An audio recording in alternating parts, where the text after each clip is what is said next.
Boa noite, senhores. Tudo bem? Fica à vontade. Pode sentar aí. Cara, levanta. Pelo menos os do fundo lá. Gente, senta mais pertinho aqui pra não forçar muito minha voz. Não quero usar o microfone. Senta mais perto aí. Por gentileza.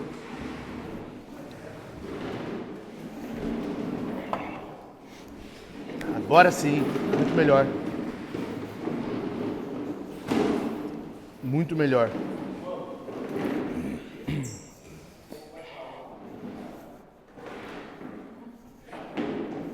Não, tranquilo, pode se acertar aí à vontade, eu espero.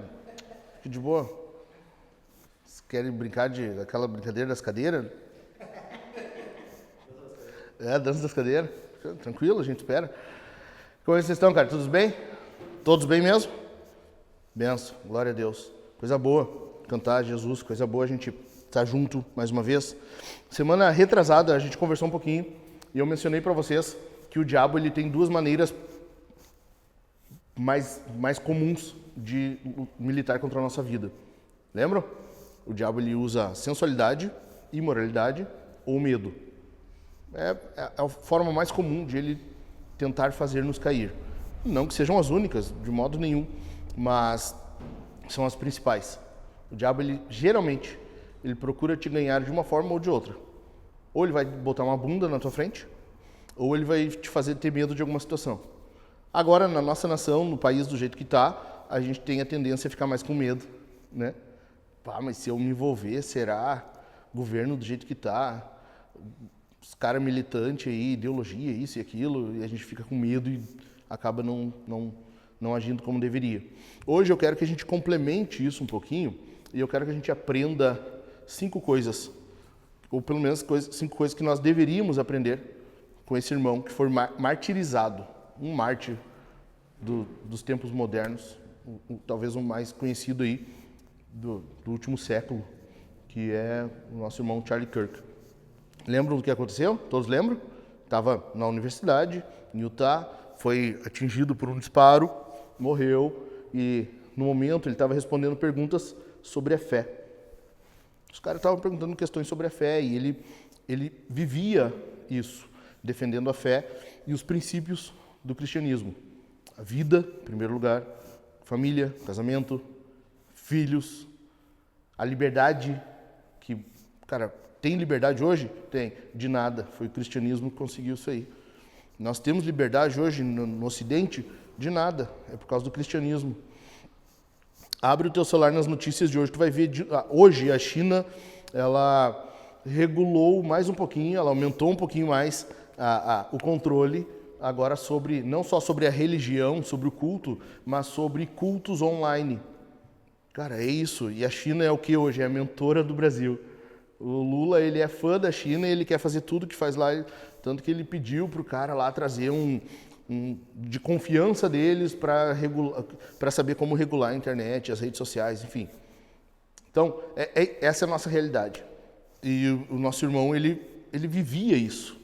E eu acho fenomenal. E tem um texto bíblico que nos mostra que a gente tem que aprender com os nossos irmãos. Se tu for ler Romanos 15, alguém abre aí, Romanos 15, 2 versículos, o 4 e o 14.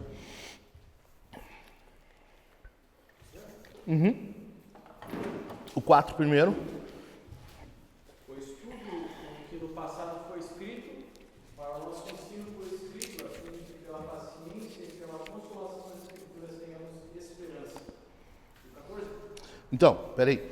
Paulo está dizendo assim, ó, cara, tudo que aconteceu no passado, com maior ênfase no Antigo Testamento, tudo que foi escrito, tudo que foi vivido pelo povo de Israel, o povo de Deus, e que foi registrado, serve para o nosso aprendizado. Em outras palavras, está dizendo assim, Paulo está dizendo, cara, aquilo que os nossos irmãos viveram, nós temos que aprender alguma coisa com eles. Tudo que eles passaram é para o nosso ensino, é para a gente aprender alguma coisa. Não aprender com isso é tolice, é fazer papel de bobo. Então, nós temos que olhar para os nossos irmãos e aprender alguma coisa. Entendido? Agora o versículo 14. Eu mesmo, meus irmãos, estou certo de que vocês estão cheios de bondade, têm todo conhecimento e são aptos para admoestar uns aos outros. Tem todo conhecimento e são sábios para admoestar. Admoestar nada mais é do que aconselhar uns aos outros. Paulo está dizendo, vocês têm todo conhecimento. Ou seja, o que vocês precisavam aprender, vocês já aprenderam. Agora vocês têm que pôr em prática. Se tu já tem todo o conhecimento e tu pode aconselhar os outros, é porque tu aprendeu. Então, olha aí, foi escrito por aprendizado, por ensino. Aprenderam. Agora tu usa isso para ensinar outros. Tá entendendo? Pegou a ideia? A gente tem que aprender alguma coisa também. A gente tem que aprender com o nosso irmão.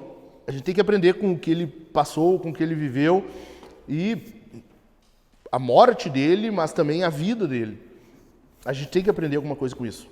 É tolice tu ter um irmão do naipe desse cara, e tu não analisar a vida do cara e tentar aprender alguma coisa com isso. É tolice tu ter irmãos na fé maiores do que nós e eu não olhar para ele e tentar aprender alguma coisa. Tá entendendo? É tolice isso.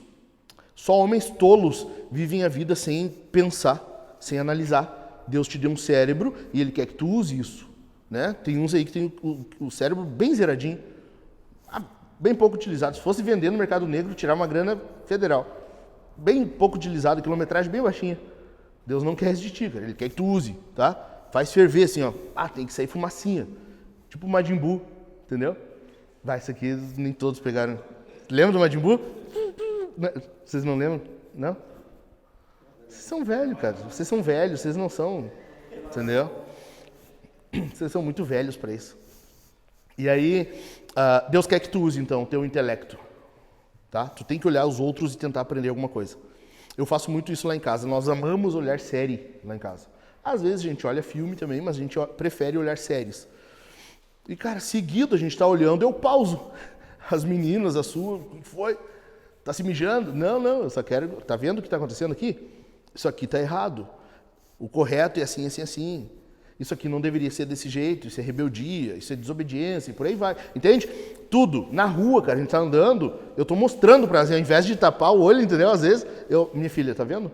Olha o modo daquela moça se vestir. Isso ali não agrada a Deus. Deus não se agrada disso. Ela tá tentando conquistar algo com o corpo dela que o intelecto provavelmente não é capaz de conseguir.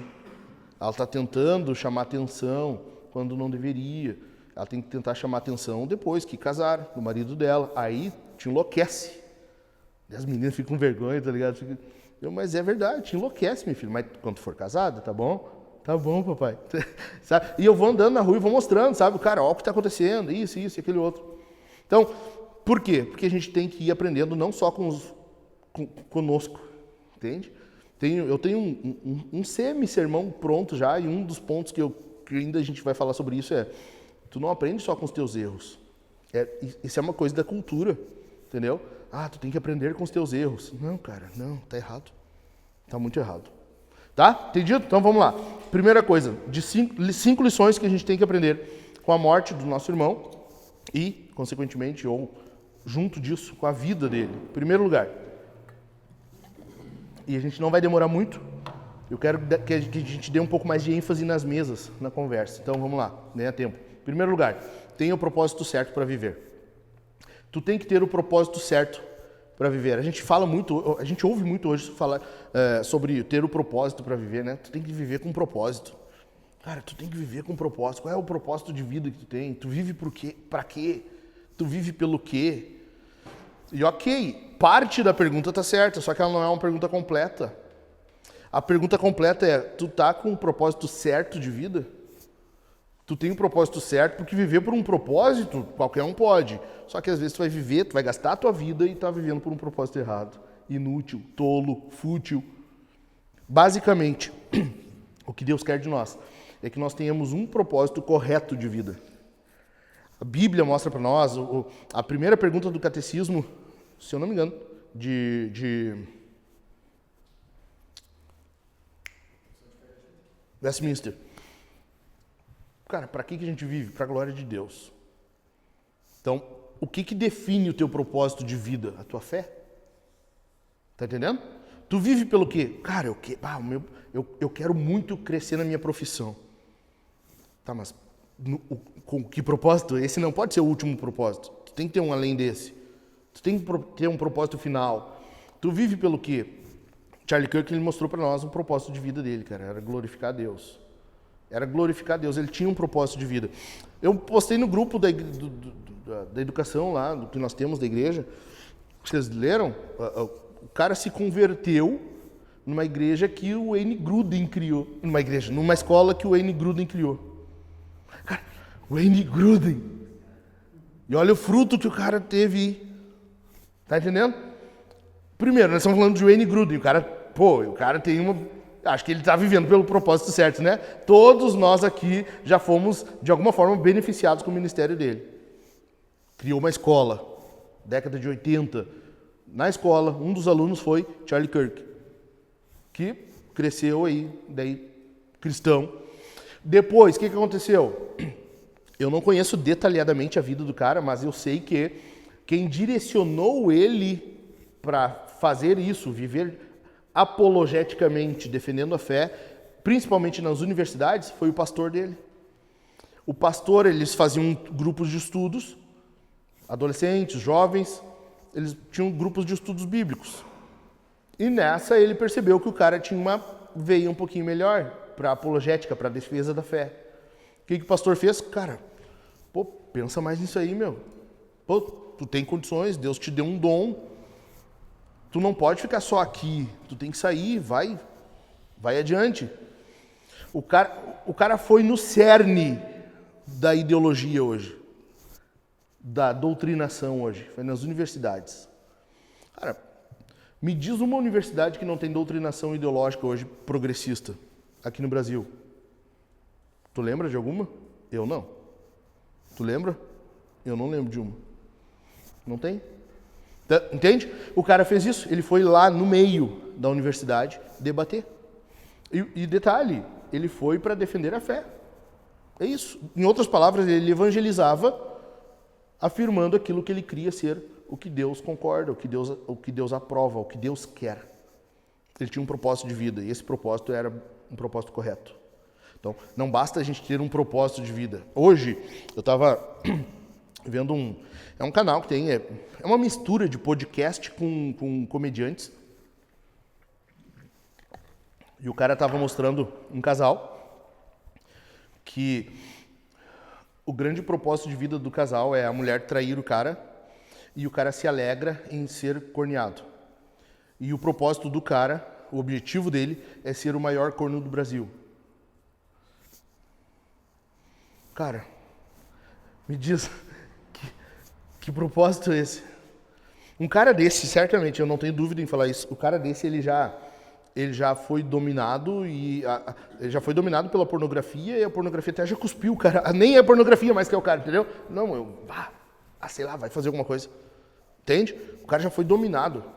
Um cara desse, ele não presta mais para marido, para homem. O propósito do cara é ser o maior corno do Brasil, deixar a mulher transar com o maior número possível para que ele tenha o maior número de par de chifres. Cara, levanta a mão, por favor, quem tem um objetivo semelhante. Só falta ter um que levanta a mão. Já sai aqui no Spank. Cara, não faz sentido, tu percebe? É que a gente está falando e a gente está dando risada porque para nós realmente não faz sentido uma coisa dessa. É ou não é? Cara, não faz sentido. Outro louco vir comer tua mulher. Não faz sentido, cara. Mas o cara já foi tão dominado, a mente dele foi tão moldada já por isso, que para ele é uma coisa que alegra. A questão é, cara, por que não acontece com a gente isso?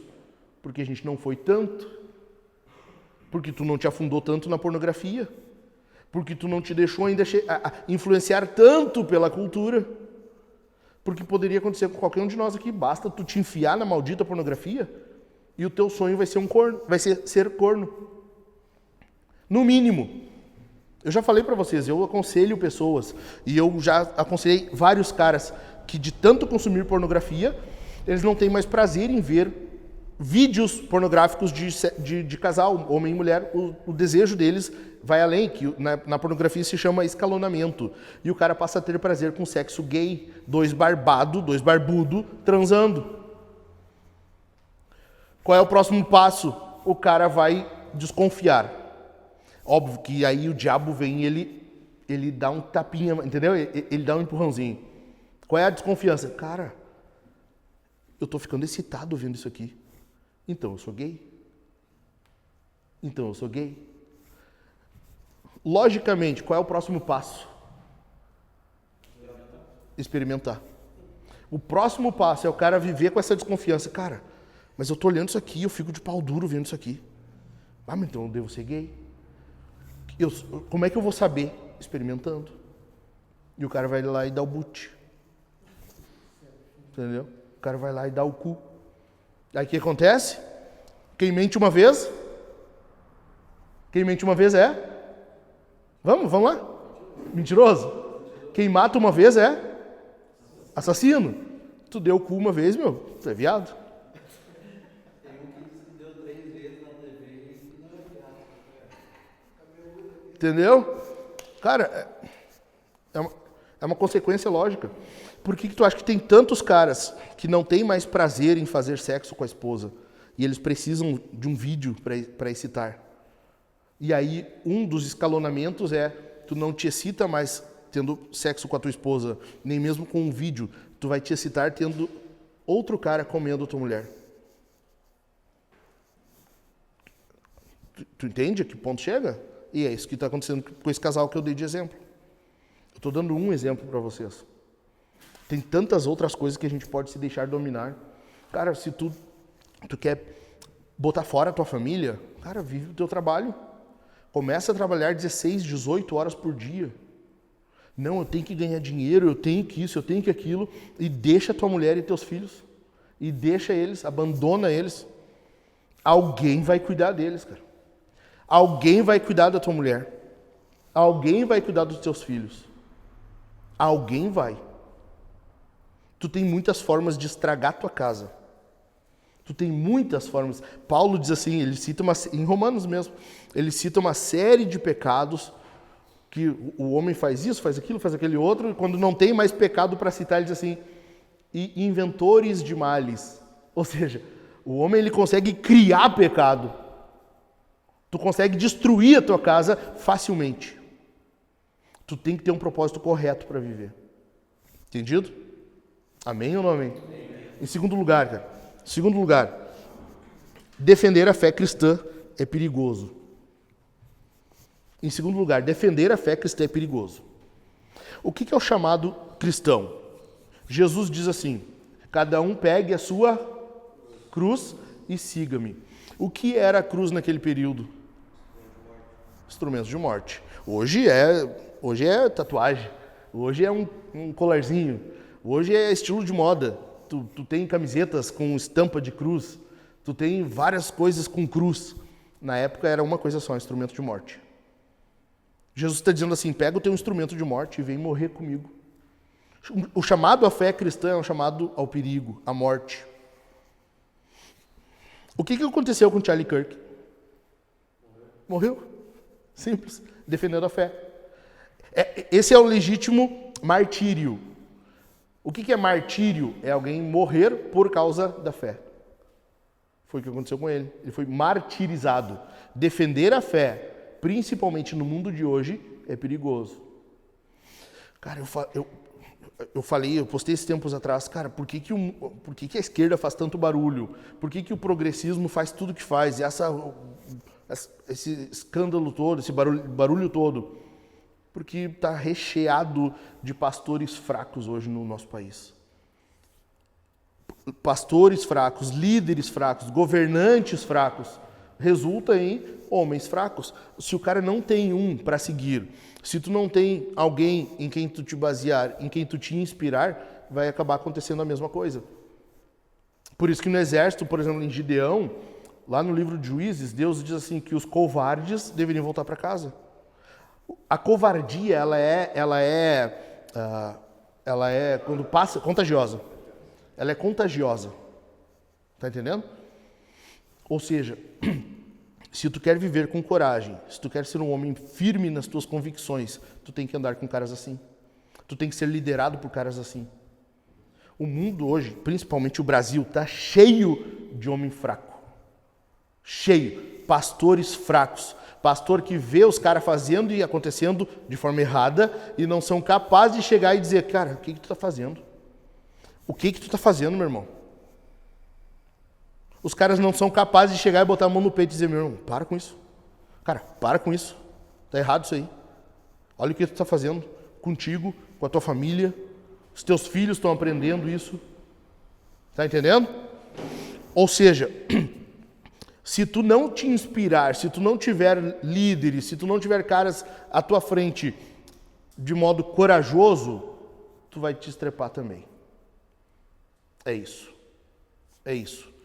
O que acontece dessa vez que eu postei, eu disse, cara, só que tem um detalhe. Eu não posso falar por todos.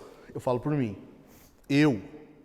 Por que um esquerdista, por que um progressista nunca vai botar a mão em mim uma segunda vez? Porque ele não vai ter a chance. O cara pode botar a mão em mim uma vez. Ele bota a primeira. Não vai ter segunda. Entende? Defender a fé cristã é perigoso. Sábado a gente foi evangelizar e durante o evangelismo eu falei, se eu estiver pregando, aí muda. Aí muda. Eu não vou me defender pregando. Por quê? Porque quando Jesus fala que tu deve virar o rosto e dar o rosto à tapa, é em duas ocasiões. Quando tu estiver sendo humilhado, quando tu está sofrendo vexame por causa da fé. Ou seja, quando tu também está pregando e alguém vem e te acusa, te bate, joga coisas em ti, tu não reage. É por causa do nome. Nessas ocasiões tu não reage. Agora, os caras estão tomando conta e ninguém faz nada. Entende? Isso me leva ao meu terceiro ponto. Homens corajosos precisam ter postura. Nós precisamos aprender com o nosso irmão, que foi morto por causa disso. Segundo lugar, que a fé é perigosa. Tá? Defender a fé é perigoso, mas mesmo assim, tu mantém uma postura. Tu tem que ter ciência disso. Tu tem que ter noção. Defender a fé é perigoso. É perigoso. Além disso, tu tem que ter postura. Ah, é perigoso? Não, então não vou me envolver. Então eu acho melhor não, sabe? Não. Cara, eu vou ficar na minha aqui, eu prefiro não me envolver. Cara, tu tá dando liberdade. Tu tá deixando os caras se crescer. Entendeu? No momento que tu não te envolve, tu já tomou uma posição, tu já teve uma postura. A partir do momento em que tu não te envolve, que tu não te posiciona, tu já tomou a tua posição. A tua postura já está definida. Tá entendendo ou não? Então, tu tá vendo a coisa acontecer e tu não fala nada. Às vezes na tua casa, tu tá vendo que tá entrando falso ensino diabólico, ensino progressista, e tu não faz nada. Cara, eu não vou criar confusão por causa disso. Como assim? Como assim não? Mas tá tão bom o clima que agora eu não vou estragar por causa disso aqui. Como assim? Como assim, cara? Tu vai deixar a coisa acontecer e tu não tem uma postura? Por que eu digo isso? Porque nós somos os muros da nossa casa. Tu tem cerca na tua casa, tu tem muro, mas o verdadeiro muro é tu. É tu que defende a tua casa. Tu que defende espiritualmente, tu que defende fisicamente, tu que defende os teus. Quem sabe a tua esposa olha pra ti, ela tem medo. Se alguém nos atacar, eu tô ralada. Porque eu casei com um banana que não pode sequer se posicionar quando tá uns esquerdistas aí, ou sei lá, eu tô batendo muito nos esquerdistas, né? Mas enfim, qualquer tipo de ensino que tá entrando em casa aí. O Diogo tá tirando foto, mas deixa ele. Olhem pra mim aqui, tá? Olha pra mim. Então, o que acontece, cara? Os homens são o muro da sua casa. Nós somos a primeira barreira e a última barreira antes de alguma coisa adentrar na nossa casa. Tá entendendo? Tu tem que ser a última barreira que impede algo de chegar na tua família. Tu tem que ser a barreira que é definitiva. Olha só. Estou falando baseado na vida do nosso irmão, né? Antes dele ser morto, quem aqui conhecia a esposa dele? Levanta a mão. 1, 2 comigo. Ninguém mais? Vocês não conheciam? Não? Por quê? Porque o cara aqui é público. quem saía, quem dava a cara, era ele. Tu entende por que não conhecia ela? Detalhe, vocês viram ela depois da morte dele? Quem viu postagens dela, vídeos, enfim? Viram? Quem admira a fé dela? É a mesma mulher, ela não mudou depois. Tu entende? Cara, uma mulher fenomenal. Absurdamente crente. Por que ela não aparecia? Porque quem dava o passo, quem dava a cara a tapa, era ele. Ele que ia a público. Ele que saía para defender a casa dele, para defender o que ele acreditava. Entende? Não é a mulher tomando a frente, a mulher fazendo e acontecendo. Não, meu, é tu. Tu é o escudo da tua casa. Tu tem que ser o escudo, a barreira da tua casa. A barreira de proteção da tua casa. Se tu não prestar para isso, cara, te mata. Não, já passou Setembro Amarelo, então eu posso falar, te mata. Porque se tu não servir para proteger os teus, por que tu casou? Por que tu fez filho? Ah, foi sem querer, eu gozei antes de tirar lá. Cara, para isso, por que tu fez filho? Por que tu botou filho no mundo, se tu não é capaz de cuidar deles? Nós somos o muro, a barreira de proteção, o escudo da nossa casa. Tu tem que ter formas de proteger a tua casa. Tu vai investir em segurança na tua casa. Já falei, tu tem que ter uma arma em casa. Tu tem que ter uma arma. Do jeito que a gente vive hoje no nosso país, tu tem que ter uma arma na tua casa para defender tua família. Mas não só isso. Como que tu protege espiritualmente a tua casa? Conhecendo a Escritura e ensinando a Escritura na tua casa. Tu não pode esperar que o pastor da internet faça isso por ti. Tu não pode esperar que o coach, sei lá quem, faça isso. Que o professor faça isso na sala de aula. É tu. É tu. Tu é a barreira de proteção da tua casa. Em quarto lugar, mulheres são uma bênção ou uma maldição. Os dois, ou um ou outro. Tá, pastor, mas aí é para os homens ou é para as mulheres agora? O que está acontecendo aí? Cara, por que eu estou dizendo isso? Porque quem lidera a tua casa é tu. A tua mulher vai responder à tua liderança. Por que tem muita mulher que parece uma goteira dentro de casa? O cara chega e ela já começa, porque hoje o dia foi assim, bibi, os filhos isso, o serviço aquilo, e a caixa d'água, não sei. Tá, mas tu te posiciona, tu lidera a tua casa, tu diz, eu vou arrumar isso aí, descansa, fica de boa. Ou tu senta e só quer, tu deixa ela, e tu não pastoreia ela. Tá entendendo ou não o que eu tô falando? Por que a gente viu ali, depois da morte do cara, uma mulher fenomenal, crente?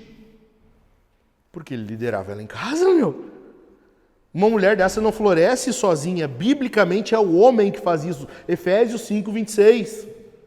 Efésios 5:25 diz, maridos, que cada um de vocês ame a sua esposa como Cristo amou a igreja. E assim mesmo se entregou por ela. Jesus morreu pela igreja, o homem tem que morrer pela esposa. Para não apresentá-la para apresentá-la sem defeito e sem mácula. Olha só, Efésios 5:26, eu não quero citar errado. Vamos lá. Efésios 5:26. Antes que eu cite errado, aqui ó. Para que a santificasse, tendo-a purificado por meio da lavagem de água pela palavra, para a apresentar a si mesmo como igreja gloriosa, sem mancha, nem ruga, nem coisa semelhante, porém santa e sem defeito. A função de quem é apresentar a esposa desse jeito? Do marido. A tua mulher vai florescer ou vai endurecer o coração de acordo com o teu ensino, de acordo com o teu pastoreio, a tua liderança em casa. A função de ensinar a mulher de acordo com a palavra é tua. Para isso tu tem que conhecer a palavra. Para isso tu tem que viver de acordo com a palavra.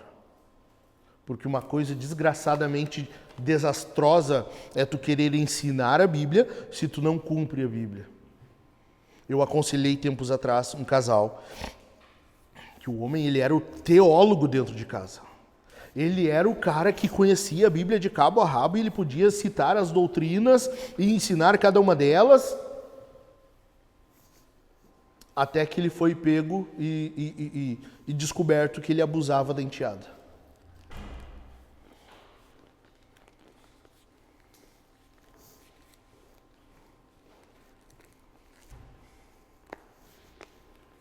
E aí? Aí ele estragou o casamento dele, criou um trauma na enteada, que agora ela não vive mais de acordo com o evangelho. Por quê? Porque o cara era o crente, o teólogo, o pastor, mas fazia tudo o que fazia. E aí? Não adianta falar, tu tem que viver isso aqui, cara. Tu tem que viver isso aqui. A palavra de Deus, ela transforma, mas para isso tu tem que mergulhar nela. A gente vive do jeito que vive hoje, o nosso país está do jeito que está, porque a gente está vendo semanalmente, seguidamente, caras que dizem pregar esse livro, caras que se levantam em nome do Senhor, pregam a palavra, supostamente, mas por trás das cortinas estão aprontando cada vez mais.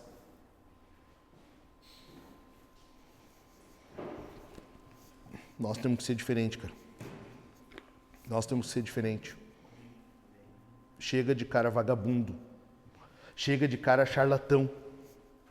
Chega de cara que só quer aproveitar, tirar benefício disso. Ou financeiro, ou sexual. Pastor que abusa, passa o rodo nas irmãs da igreja. Ou quer só tirar proveito financeiro, quer andar de carrão e não vive o que a palavra exige dele. Chega em nome de Jesus. Em nome de Jesus. A tua casa, ela pode crescer, amadurecer ou não. Ou não. Isso muito vai depender de ti. De ti. Muitas vezes a tua esposa peca e o pecado é culpa dela. Ela vai prestar contas disso. Mas a responsabilidade é tua. Tu pode facilitar ou dificultar a vida dela. Entendido? Em quinto lugar e último, Deus tem os seus meios. Cara, Deus tem os seus meios. Apesar de tudo, apesar de qualquer circunstância, nós temos que confiar no Senhor. Nosso irmão foi morto. E a gente pode pensar, cara, ele era tão útil, né? Cara, olha tudo que ele fazia pelo Evangelho. Um cara cristão, defendia, participava de debates. E aí, cara, Deus tem os seus meios. Hoje, nos Estados Unidos, os pastores estão dizendo que está havendo um avivamento. Os caras nunca viram, num período recente, nem mesmo no Covid, as igrejas sendo tão procuradas por gente que nunca tinha ido na igreja. Por gente que há mais de 15 anos não ia na igreja. Por gente que não tinha mais uma Bíblia em casa. Isso não aconteceria se não fosse por Deus ter permitido isso. Nós lamentamos a morte do irmão. Salmos diz que é preciosa ao Senhor a morte dos seus santos. No entanto, Deus tem os seus meios. Deus tem as suas formas de agir. Semana passada, morreu um pastor que, para mim, era o meu grande herói na fé. Contemporâneo. Morreu o cara que eu mais admirava. Foi o cara onde eu conheci as doutrinas da graça. O primeiro contato que eu tive com o calvinismo foi por meio dele, um sermão dele. Tem até no meu canal do YouTube, eu postei para guardar. Morreu.